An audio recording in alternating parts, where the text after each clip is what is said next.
हरियाणा विद्यालय शिक्षा बोर्ड के 12वीं कक्षा के छात्रों का 13 मार्च 2024 को पॉलिटिकल साइंस विषय का एग्जाम है और पॉलिटिकल साइंस की तैयारी करवाने के लिए आज मैं आपको इस वीडियो के अंदर क्वेश्चन पेपर दिखाऊंगा और उसका सॉल्यूशन, ताकि आप अपने एग्जाम की अच्छे से तैयारी कर सको। वीडियो अच्छी लगे तो लाइक करें, चैनल को सब्सक्राइब करके ऑल के बटन के ऊपर क्लिक कर ले, ताकि जब नेक्स्ट वीडियो अपलोड हो तो उसका नोटिफिकेशन आपको मिल जाए। क्योंकि मैं अपने चैनल पर आपको पॉलिटिकल साइंस के जो इंपॉर्टेंट क्वेश्चन है 1 नंबर वाले, 2 नंबर वाले और 5 नंबर वाले, उनकी तैयारी भी करवाऊंगा।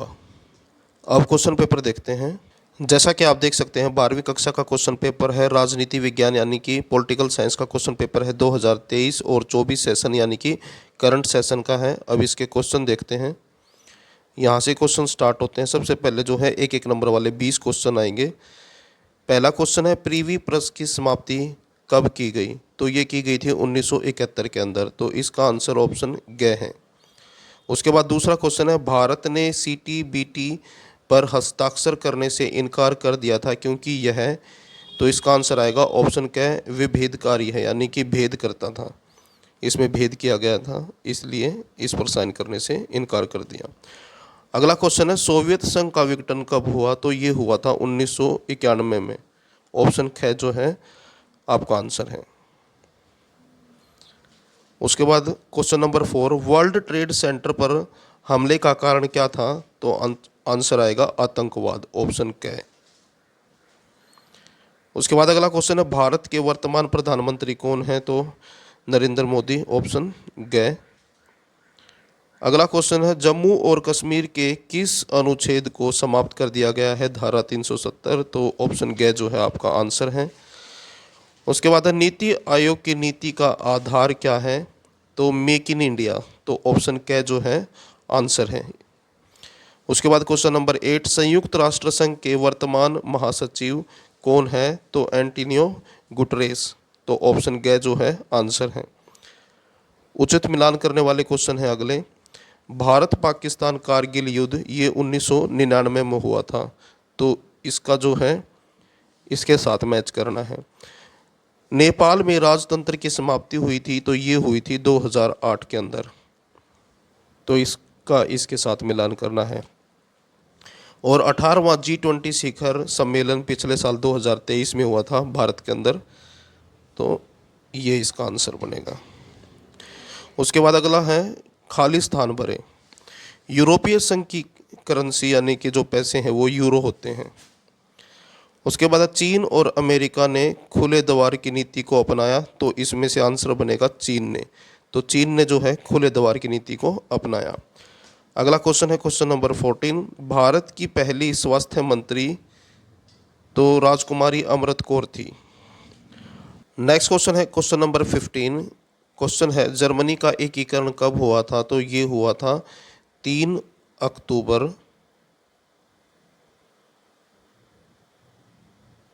1990 को। उसके बाद अगला क्वेश्चन है क्वेश्चन नंबर 16, भारत में नए राज्यों का पुनर्गठन किस आधार पर किया गया था? तो ये किया गया था भाषा के आधार पर।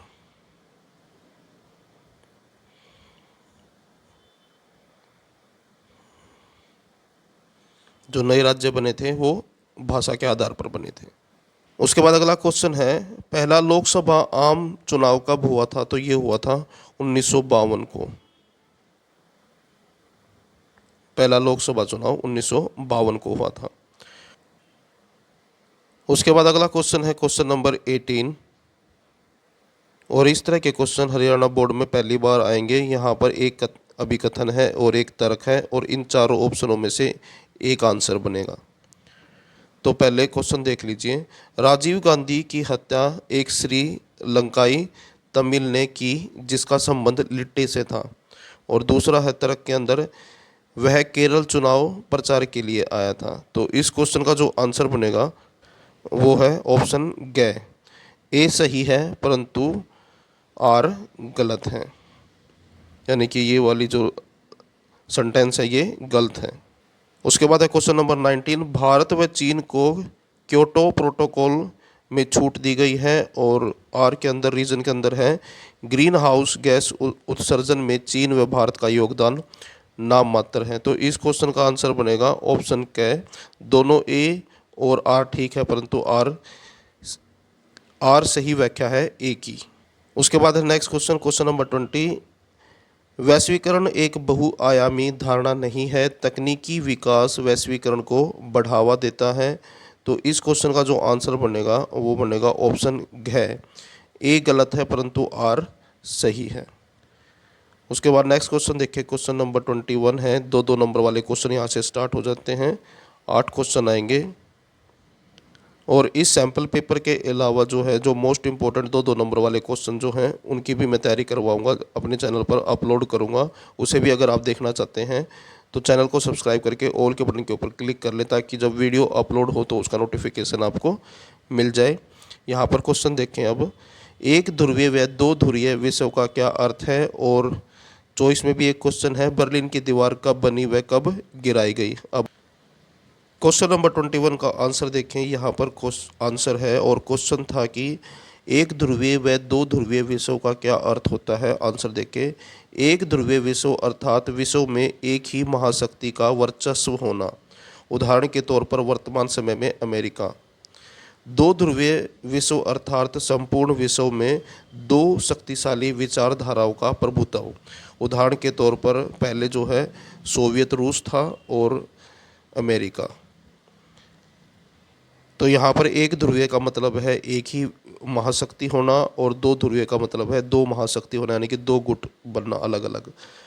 और जो चॉइस में क्वेश्चन था उसका आंसर देख लीजिए। बर्लिन की दीवार 13 अगस्त 1961 को बनाई गई व 9 नवंबर 1989 को गिराई गई। अब क्वेश्चन नंबर 22 देखते हैं। क्वेश्चन नंबर 22 है, भारत के गुट निरपेक्ष आंदोलन की दो आलोचनाएं लिखी हैं। और इसके चॉइस में जो क्वेश्चन है वो है, शीत युद्ध के दौरान पूंजीवादी गुट और साम्यवादी गुट ने कौन कौन सी संधियां की? तो आंसर देखें अब इनका। तो क्वेश्चन नंबर 22 का पहले क्वेश्चन का आंसर ये है। क्वेश्चन था भारत के गुट निरपेक्ष आंदोलन की दो आलोचनाएं लिखें। तो पहली आलोचना है सुनिश्चित पक्ष लेने से बचाव, और दूसरा है व्यवहार में स्थिरता का अभाव। उसके बाद जो चॉइस में क्वेश्चन था, शीत युद्ध के दौरान पूंजीवादी गुट और साम्यवादी गुट ने कौन कौन सी संधियां की? तो पूंजीवादी गुट ने की थी नाटो और सीटो, और साम्यवादी गुट ने की थी वर्साई पैक्ट। उसके बाद नेक्स्ट क्वेश्चन देखें, क्वेश्चन नंबर 23। उसके बाद अगला क्वेश्चन है क्वेश्चन नंबर 23। अमेरिका में वर्ल्ड ट्रेड सेंटर कहाँ स्थित है? यानी कि वर्ल्ड ट्रेड सेंटर कहाँ पर है, और इस पर आतंकवादी हमला कब हुआ? आंसर देखें अब इसका। क्वेश्चन नंबर 23 का आंसर देखें। वर्ल्ड ट्रेड सेंटर न्यूयॉर्क में है, और इस पर आतंकवादी हमला 11 सितंबर 2001 को हुआ था, और इसी वजह से इसे 9/11 घटना के नाम से जाना जाता है, यानी कि इस नाम से ये प्रसिद्ध है। उसके बाद क्वेश्चन नंबर 24 का आंसर देखें। क्वेश्चन है यूरोपीय संघ की स्थापना कब हुई और इसे नोबल शांति पुरस्कार कब मिला? तो आंसर देखें।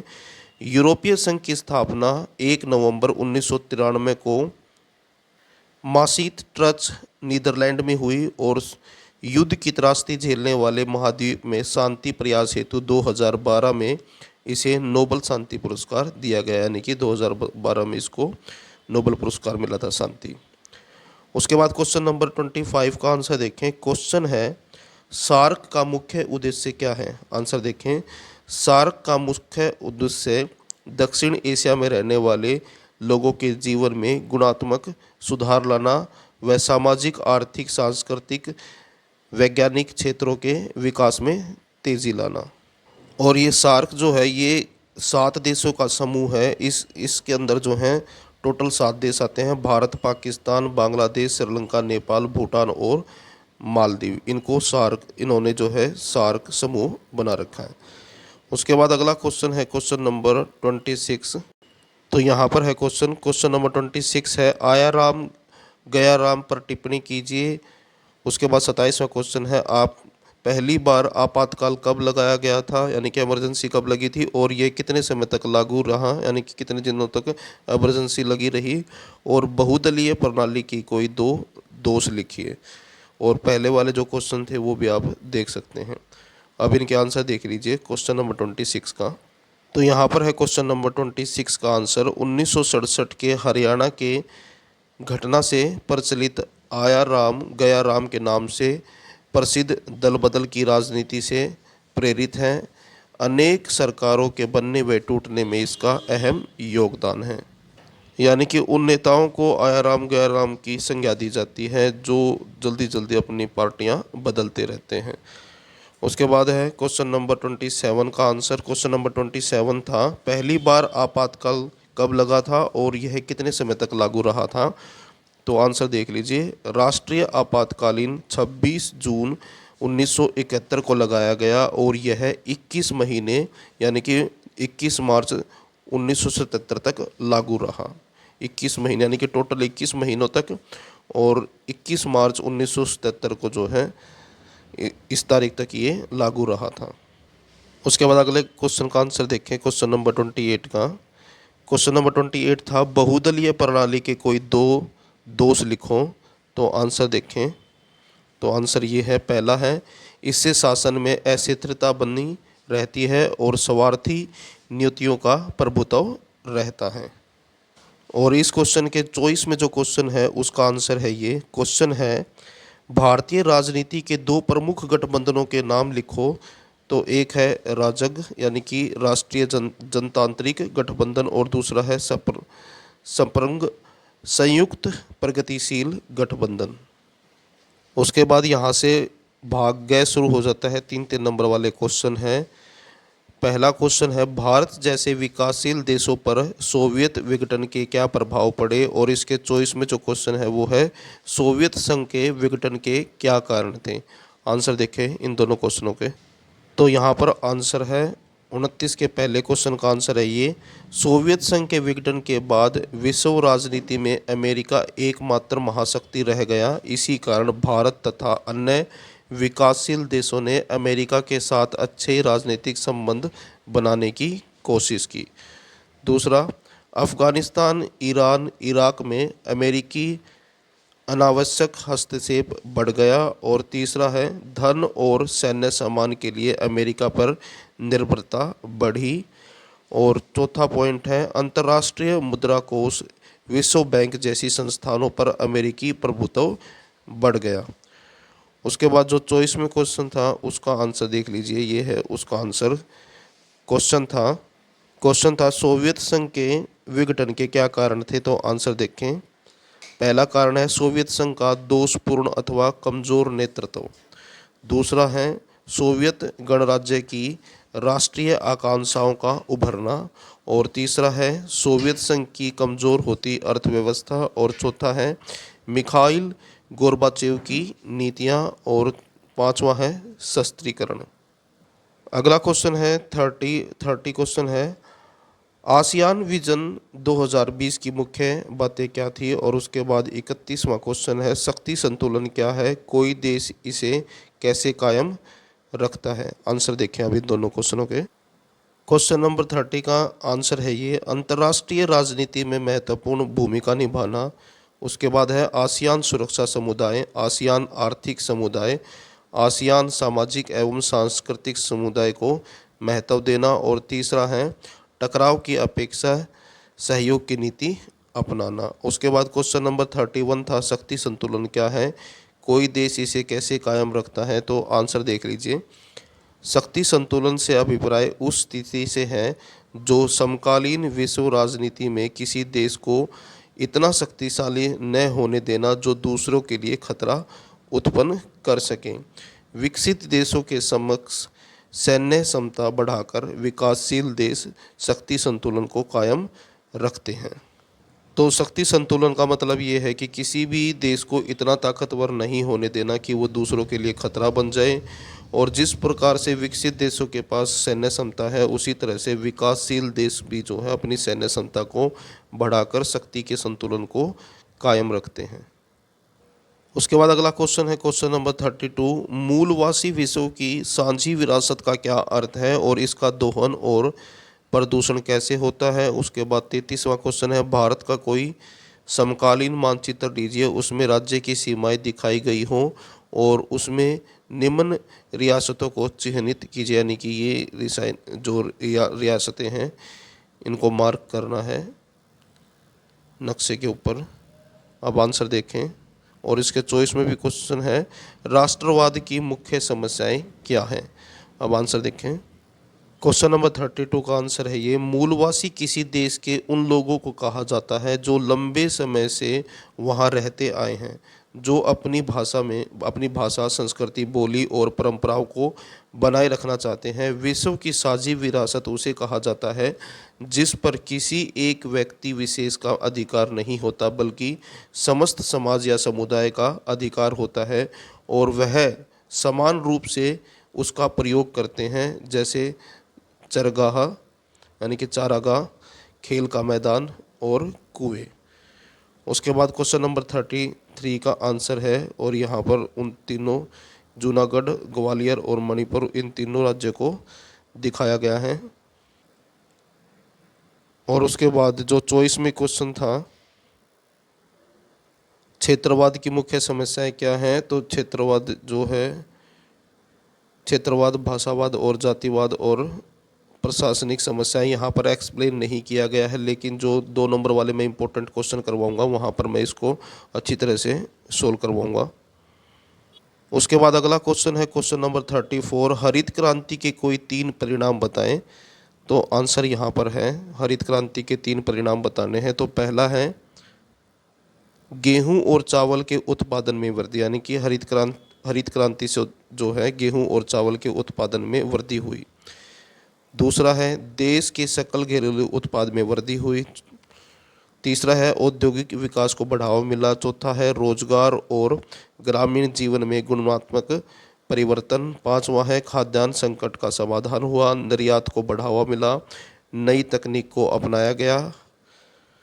उसके बाद क्वेश्चन नंबर 35 का आंसर है ये, क्वेश्चन है 1975 के राष्ट्रीय आपातकाल के 3 परिणाम बताएं। तो जो इमरजेंसी थी, उस इमरजेंसी के टाइम पर जो है प्रेस के ऊपर प्रतिबंध लगा दिया गया था, मौलिक अधिकारों का निलंबन हो गया था, राजनीतिक दलों के प्रदर्शन पर प्रतिबंध लग गया था, हड़ताल पर प्रतिबंध लगाए गए थे, विरोधी पार्टियों का एक होना, जनता पार्टी का निर्माण। उसके बाद क्वेश्चन नंबर 36, गठबंधन की राजनीति ने भारतीय राजनीति को कैसे प्रभावित किया। और चॉइस में भी क्वेश्चन है गठबंधन सरकार का क्या अर्थ है, इसकी विशेषताओं का वर्णन करें। आंसर देखें। तो यहाँ पर 36 का आंसर है गठबंधन की राजनीति का भारतीय राजनीति पर प्रभाव, राजनीति अस्थिरता, और इसको एक्सप्लेन नहीं किया गया है। जब मैं इंपॉर्टेंट क्वेश्चन करवाऊंगा तो वहाँ पर एक्सप्लेन कराऊंगा, लेकिन इस तरह से आपको तैयारी करनी है। दल बदल को प्रोत्साहन, भारतीय राजनीति संस्कृति का ह्रास, निजी स्वार्थों की पूर्ति, संसदीय सिद्धांतों के विपरीत आचरण। और चॉइस में जो क्वेश्चन था गठबंधन सरकार का क्या अर्थ है और उसकी विशेषताओं का वर्णन करो। तो आंसर यहाँ पर है जब 2 या 2 से अधिक राजनीतिक पार्टियां मिलकर सरकार बनाती हैं उसे गठबंधन सरकार कहा जाता है। और विशेषताएं हैं इसकी 2 या 2 से अधिक दलों का होना, नेतृत्व बड़े दल द्वारा होना, साझा कार्यक्रम होना, बड़े मंत्रिमंडल का होना। उसके बाद यहाँ से भाग घ शुरू हो जाता है। 5 नंबर वाले क्वेश्चन है। पहला क्वेश्चन है संयुक्त राष्ट्र संघ के 6 मुख्य अंगों के नाम लिखें एवं किन्हीं 2 के कार्यों का उल्लेख करें। उसके बाद चॉइस में क्वेश्चन है नीचे दिए गए चित्र को देखें और निम्न प्रश्नों का उत्तर दें। यह लोगो जो है किस अंतर्राष्ट्रीय संगठन का है, यह संगठन कब अस्तित्व में आया, उसके बाद है भारत इसमें कब शामिल हुआ, और इसका कौन सा अंग सबसे शक्तिशाली है, वह इसमें कितने सदस्य हैं। आंसर देखें। अब क्वेश्चन नंबर 37 का आंसर है ये, संयुक्त राष्ट्र संघ के मुख्य अंग है महासभा, सुरक्षा परिषद, अंतर्राष्ट्रीय न्यायालय, सचिवालय, आर्थिक और सामाजिक परिषद, न्याय परिषद। और महासभा के कार्य निम्नलिखित हैं। 2 के बारे में एक्सप्लेन करना था तो इसमें महासभा के बारे में बताया गया है। यह संयुक्त राष्ट्र संघ के अन्य ढांचों एवं एजेंसियों के सदस्यों को चुनती है। सदस्य राज्यों से संबंधित मुख्य निर्णय लेती हैं। और अंतर्राष्ट्रीय विषयों पर विचार विमर्श करती है। उसके बाद है सुरक्षा परिषद के कार्य। संपूर्ण विश्व में सामाजिक व आर्थिक विकास के अवसर बढ़ाना, अंतर्राष्ट्रीय संघर्षों को रोकना। और तीसरा पॉइंट है विभिन्न राज्यों में शत्रुता के विस्तार को रोकना व सहयोग को बढ़ावा देना। और जो चॉइस में क्वेश्चन था उसका आंसर है ये। तो यह लोगो संयुक्त राष्ट्र संघ का है, जिसे 24 अक्टूबर 1945 को औपचारिक रूप से स्थापित किया गया था। भारत इसमें 30 अक्टूबर 1945 को शामिल हुआ था। सुरक्षा परिषद को संयुक्त राष्ट्र संघ का सबसे प्रभावशाली अंग कहा जाता है। इसमें कुल 15 सदस्य हैं, जिसमें 5 स्थायी व 10 सदस्यों को संयुक्त राष्ट्र संघ महासभा 2 वर्ष के लिए चुनती है। उसके बाद है क्वेश्चन नंबर 38। क्या आप इस तर्क से सहमत हैं कि वैश्वीकरण से सांस्कृतिक विभिन्नता बढ़ी है? और चॉइस में क्वेश्चन है वैश्वीकरण में प्रौद्योगिकी का क्या योगदान है? क्वेश्चन नंबर 38 का आंसर है ये। वैश्वीकरण एक बहुआयामी प्रक्रिया है जिसकी सांस्कृतिक विभिन्नता को बढ़ाने में अहम भूमिका है। वैश्वीकरण के सांस्कृतिक परिणाम इस प्रकार से हैं। पहला है सांस्कृतिक एक स्वरूप वैश्वीकरण का एक अहम पहलू है, जबकि यह प्रक्रिया विपरीत प्रभाव उत्पन्न करती है। सांस्कृतिक वैश्वीकरण संस्कृति को अधिक भिन्न और विशिष्ट बनाने की ओर ले जाता है। दूसरा पॉइंट है वैश्वीकरण के सांस्कृतिकरण से संस्कृतियों के लुप्त होने का खतरा पैदा हो गया है, क्योंकि वैश्वीकरण मानव संस्कृति को एक समान संस्कृति की ओर ले जा रहा है, जिससे संपूर्ण विश्व की समृद्ध सांस्कृतिक विरासत के सिकुड़ने का खतरा पैदा हो गया है। उसके बाद है वैश्वीकरण ने संस्कृति के पारंपरिक रूप को प्रभावित किए बिना संशोधित किया है। उदाहरण के तौर पर जिस नीली जीन्स का भारत में अधिकतम उपयोग वैश्वीकरण की देन है, वह भारतीय खादी कुर्ते के साथ अच्छी तरह चल सकती है। अतः सांस्कृतिक विभिन्नता वैश्वीकरण की देन कही जा सकती है। और जो चॉइस में क्वेश्चन था उसका आंसर है ये। क्वेश्चन था वैश्वीकरण में प्रौद्योगिकी का क्या योगदान है? आंसर देखें। प्रौद्योगिकी विकास ने विश्व की एक भाग में हो रही घटना का अन्य भागों पर प्रभाव पड़ता है, जैसे रूस और यूक्रेन युद्ध। प्रौद्योगिकी में हुए विकास में व्यक्ति को विश्व के राजनीतिक, सामाजिक, आर्थिक, सांस्कृतिक घटनाक्रम को समझने में सक्षम बनाया है। उसके बाद संचार व सूचना प्रौद्योगिकी में हुई क्रांति ने राज्यों की परस्पर निकटता व निर्भरता को बढ़ाया है। वैसे तो वैश्वीकरण की वृद्धि के कई कारण उत्तरदायी हैं, लेकिन तकनीकी विकास ने इसमें अहम भूमिका निभाई है। लास्ट पॉइंट है आधुनिक प्रौद्योगिकी ने वस्तुओं, विचारों, पूंजी व मानव को एक देश से दूसरे देश में स्थानांतरित करना संभव बनाया है। उसके बाद क्वेश्चन नंबर 39 का आंसर है ये। क्वेश्चन है भारत शीत युद्ध के बाद अमेरिका के साथ भारत के बदलते हुए संबंधों का विश्लेषण करें। तो आंसर देखें।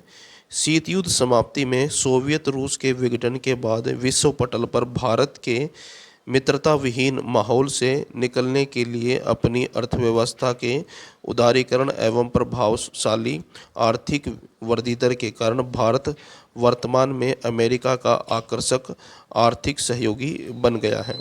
भारत अमेरिका संबंधों में दो मुख्य बातें हैं, प्रौद्योगिकी एवं अमेरिका में बसे भारतीय अनिवासी। उसके बाद है सॉफ्टवेयर के क्षेत्र में 65% अमेरिका भारत से आयात करता है। बोइंग में 35% तकनीकी कर्मचारी भारतीय हैं। उच्च प्रौद्योगिकी में 15% कंपनियां भारतीयों ने शुरू की हैं। विद्वानों का कथन है कि सैन्य शक्ति संदर्भ में अपनी राष्ट्रीय शक्ति को बढ़ाते हुए भारत एक ऐतिहासिक अवसर के लाभ उठाते हुए विकासशील देशों का गठबंधन बनकर बनाकर और भी ज़्यादा ताकतवर हो सकता है। चूँकि अमेरिका संबंध इतने जटिल हैं कि स्पष्टतः किसी एक रणनीति पर निर्भर न रहकर भारतीय विदेश नीति की कई रणनीतियों का समुचित मेल तैयार करना होगा। और इसके चॉइस में भी क्वेश्चन है एक, जो चॉइस वाला क्वेश्चन है वो है गुटनिरपेक्षता को परिभाषित करते हुए भारत की परमाणु नीति की संक्षिप्त व्याख्या करें। आंसर देखें। नियोजित विकास एवं शांतिपूर्ण विश्व में सौपन को साकार करने हेतु स्वतंत्र भारत ने शीत युद्ध की अग्नि से स्वयं एवं अन्य विकासशील देशों की रक्षा करने के लिए गुटनिरपेक्षता की नीति को महत्व दिया। अर्थात भारत ने किसी भी गुट में शामिल न होने से इनकार कर दिया। पंचशील के सिद्धांतों को अपनी विदेश नीति का आधार बनाया, जिसमें क्षेत्रीय संप्रभुता एवं अखंडता के सम्मान पर विशेष जोर दिया गया। परंतु नीति के विकास को बढ़ावा देने वाले प्राथमिक देश चीन ने जब भारत पर आक्रमण किया और पाकिस्तान द्वारा किए गए आक्रमणों में अमेरिका चीन ने प्रत्यक्ष व अप्रत्यक्ष रूप से समर्थन किया, तो सैन्य स्थिति को मजबूत करने के लिए भारत को अपनी विदेश नीति में कुछ ठोस बदलाव करते हुए CTBT पर हस्ताक्षर करने से इनकार कर दिया। वह 1998 में परमाणु परीक्षण कर अणु क्षमता वाले देशों में स्वयं को शामिल किया, जिससे अंतर्राष्ट्रीय स्तर पर निंदनीय कहा गया। भारत ने अपना पक्ष रखते हुए कहा कि भारत परमाणु हथियारों का पहले प्रयोग नहीं करेगा। वह परमाणु निशस्त्रीकरण के प्रति वचनबद्ध है। उसके बाद क्वेश्चन नंबर 40 है 7 दशकों बाद भी भारतीय एकता का मुद्दा अभी हल नहीं हुआ है, इन मुद्दों को हल करने के सुझाव दें। और उसके बाद पैसेज है और पैसेज के नीचे क्वेश्चन है, उनके आंसर देने हैं। तो ये पैसेज है और ये क्वेश्चन है इसके। अब आंसर देखिए। क्वेश्चन नंबर 38 और 39 भी देख लीजिए। अब आंसर देखें क्वेश्चन नंबर 40 के। तो क्वेश्चन नंबर 40 का आंसर है यहाँ पर, अलगाववाद के उभरते स्वर व 1980 के बाद के तनाव भरे राजनीतिक दौर में भारतीय लोकतांत्रिक राजनीति की क्षमता की परीक्षा हुई है, जिसके मद्देनज़र कुछ उपाय सुझाए गए हैं जो निम्न प्रकार से हैं। पहला है, क्षेत्रीय आकांक्षाओं के प्रति जवाब देने से बढ़िया है व्यवहारिक ढंग से समस्याओं पर विचार विमर्श किया जाए, न कि उन्हें दबाया जाए। दूसरा है, क्षेत्रीय तनाव को कम करने हेतु अलगाववाद के विचार को त्याग राष्ट्रीय एकता की भावना को सर्वोपरि रखा जाए। तीसरा पॉइंट है, व्यवहारिक दृष्टिकोण को अपनाते हुए भारतीय सरकार ने पंजाब, असम जैसे राज्यों में उग्रवाद की समस्या का समाधान भविष्य के लिए भी मार्गदर्शन का काम कर सकता है। उसके बाद अगला है, भारत विविधता के मूल मंत्र से पूर्णतः सहमत है, अतः क्षेत्रीय आकांक्षाओं की अभिव्यक्ति की अनुमति देना है। उन्हें राष्ट्रीय विरोधी नहीं मानता बल्कि समझने का प्रयास करता है। पांचवा पॉइंट है, भारतीय संविधान निर्माताओं की दूरदर्शिता है जो इन विविधताओं के प्रति सजग थे, इसलिए संघीय प्रणाली को अपनाया।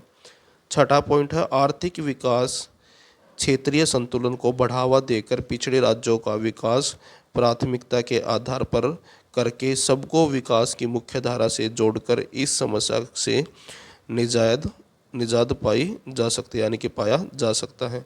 और जो चॉइस में क्वेश्चन था उसका आंसर है, उनके आंसर हैं ये। पहला क्वेश्चन था,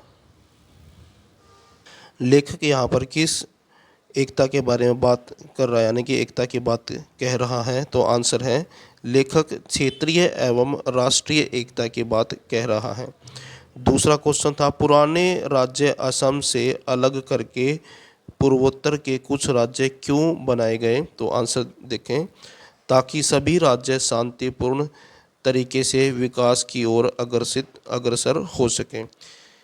तीसरा क्वेश्चन था, क्या आपको लगता है कि भारत के सभी क्षेत्रों के ऊपर एकता की यही बात लागू हो सकती है, क्यों। आंसर देखें, भारत में आई क्षेत्रीय चुनौतियों के आधार पर हम कह सकते हैं कि भारत के संवैधानिक ढांचा व्यवहारिक रूप से अलगाववाद की राह पर जाने से रोका जा सकता है। भारतीय राजनीति में यह स्वीकार किया जाता है कि क्षेत्रीयता लोकतांत्रिक राजनीति का अभिन्न अंग है। तो ये था आपका 12वीं कक्षा का पॉलिटिकल साइंस का क्वेश्चन पेपर और उसका सॉल्यूशन। वीडियो अच्छी लगे तो लाइक करें, चैनल को सब्सक्राइब करके ऑल के बटन के ऊपर क्लिक कर लें ताकि जब नेक्स्ट वीडियो अपलोड हो तो उसका नोटिफिकेशन आपको मिल जाए।